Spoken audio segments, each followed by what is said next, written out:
আমার মনে হয় ওই মেয়েটির জন্য আপনি ধীরে ধীরে সুস্থ হয়ে উঠেছেন।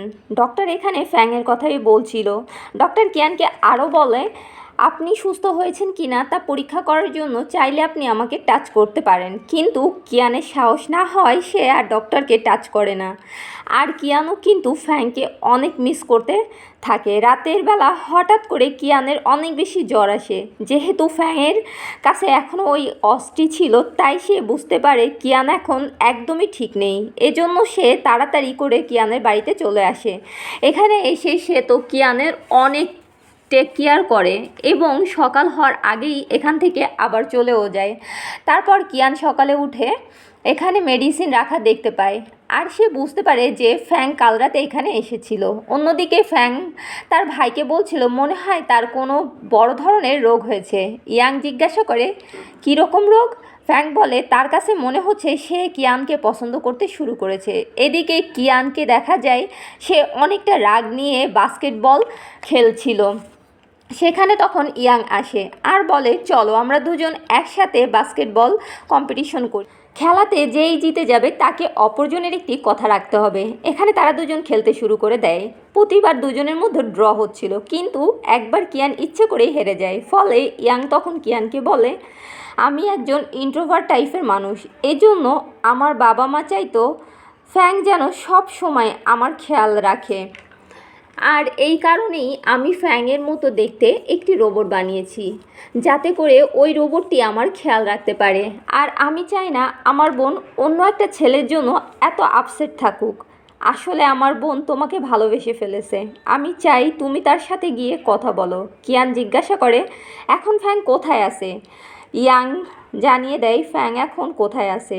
এদিকে আমরা ফ্যাংকে দেখতে পাই সে যখন রাস্তা দিয়ে যাচ্ছিল তখন কেউ একজন তাকে ফলো করতে থাকে। এতে ফ্যাং তো অনেক বেশি ভয় পেয়ে যায়। তবে সঠিক সময়ে সেখানে কিয়ান এসে ফ্যাংকে বাঁচিয়ে নেয়। তবে এতে করে কিয়ান অনেকটা আহত হয়ে যায়। ফলে ফ্যাং তো কিয়ানের জন্য অনেক চিন্তায় পড়ে যায়। সে তাকে বাড়ি নিয়ে এসে মেডিসিন লাগিয়ে দিতে থাকে। যেহেতু ফ্যাং তাকে টাচ করেছিল, এজন্য সে ভেবেছিল কিয়ানের হয়তো এখন অ্যালার্জির অ্যাটাক শুরু হয়ে যাবে। তাই সে আগে থেকে কিয়ানকে তার মেডিসিন কোথায় রাখা আছে তা জিজ্ঞাসা করে। কিয়ান তখন বলে এখন সে একদম সুস্থ, আর ফ্যাং তাকে সুস্থ করে তুলেছে।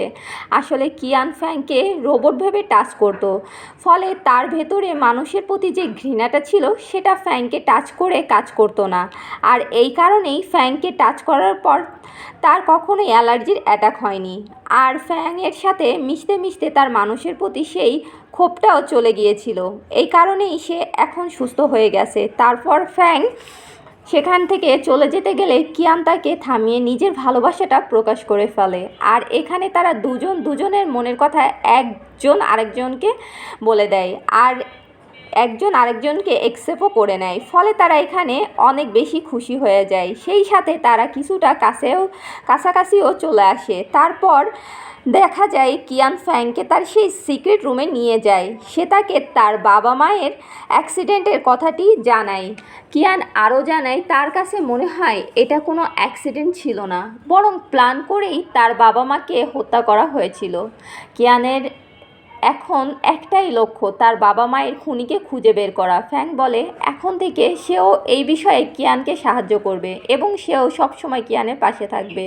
পরের দিন কিয়ান ফ্যাংকে নিয়ে ওই কার অ্যাক্সিডেন্টের জায়গায় চলে আসে। এখানে আসার পর কিয়ান অনেক বেশি নার্ভাস হয়ে যায়, কেননা তার পুরনো স্মৃতিগুলো আবারও মনে পড়ে যাচ্ছিল। ফ্যাং তখন তাকে সামলায়। তারপর কিয়ানের কাছে তার আঙ্কেলের ফোন করে জিজ্ঞাসা করে সে এখন কোথায় রয়েছে। কিয়ান বলে সে এখন ওই অ্যাক্সিডেন্টের জায়গায় রয়েছে যেখানে তার বাবা মার অ্যাক্সিডেন্ট হয়েছিল। এই কথাটি শোনার পর আঙ্কেল চাও তো অনেক বেশি অবাক হয়ে যায়। তিনি তাড়াতাড়ি করে হসপিটাল থেকে বের হতে শুরু করে। এদিকে তারা দুজন ওই জায়গায় কোনো প্রমাণ খুঁজছিল। তখন তারা একটি স্টার খুঁজে পায়। কিয়ানের মনে পড়ে তার মা তাকে বলেছিল এই স্টারগুলোকে ফলো করতে। তারা তখন স্টারগুলো ফলো করতে করতে একটা জায়গায় চলে আসে। তারা সেখানে একটা বক্স খুঁজে পায়। কিয়ানের বাবা মা একবার তাকে এই গিফটটা দেওয়ার কথা বলেছিল। অবশেষে কিয়ান তার বাবা মার দেওয়া শেষ গিফটটাও খুঁজে পেয়ে যায়। এতে সে অনেক বেশি খুশি হয়। পরের সিনে দেখা যায় কিয়ান আর ফ্যাং যখন বাড়িতে রোমান্স করছিল তখনই সেখানে আঙ্কেল চাও আসে আর বলে মিস্টার লি আবারও কোনো ষড়যন্ত্র করছে কোম্পানির সিও হওয়ার জন্য।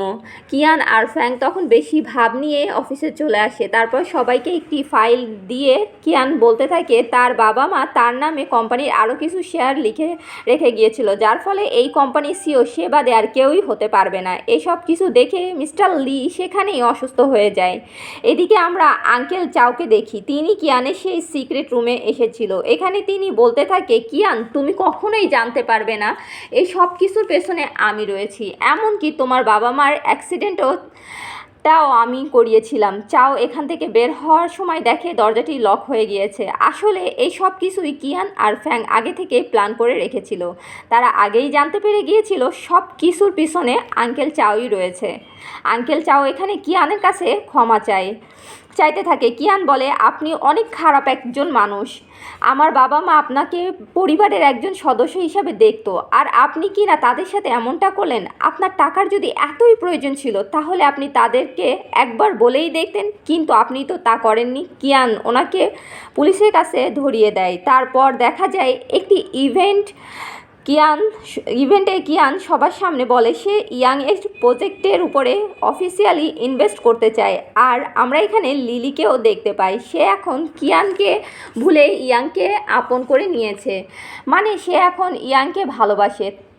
আর তারা দুজন কাপল হয়ে যায়। তারপর কিয়ান মিস্টার লি এর সাথে দেখা করতে যায়, কারণ প্রথমত সে তাকেই সব কিছুর জন্য সন্দেহ করেছিল। মিস্টার লি বলে কোনো ব্যাপার না, তাছাড়া আমি তো কোম্পানির ভালোর কথা ভেবেই সিও হতে চেয়েছিলাম, তবে আমি এখন বুঝতে পেরেছি এই কোম্পানিকে তোমার থেকে আর কেউ ভালোভাবে পরিচালনা করতে পারবে না।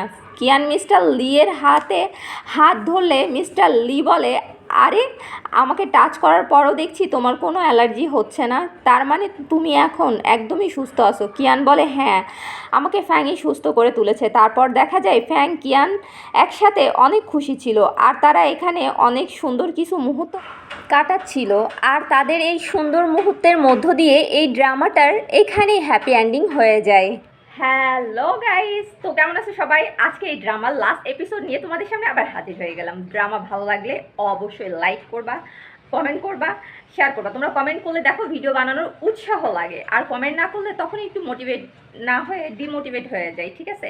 তো অবশ্যই তোমরা কমেন্ট করবা, বেশি বেশি করে কমেন্ট করো, যাতে করে আরও নতুন নতুন ড্রামা তোমাদের সামনে নিয়ে হাজির হতে পারি। আর আজকে আমার বার্থডে, তোমরা চাইলে আমাকে উইশ করতে পারো, আমার জন্য দোয়া করো সবাই, আমার ফ্যামিলির জন্য দোয়া করো। ওকে, সবাই ভালো থাকবা, সুস্থ থাকবা, টাটা, বাই বাই।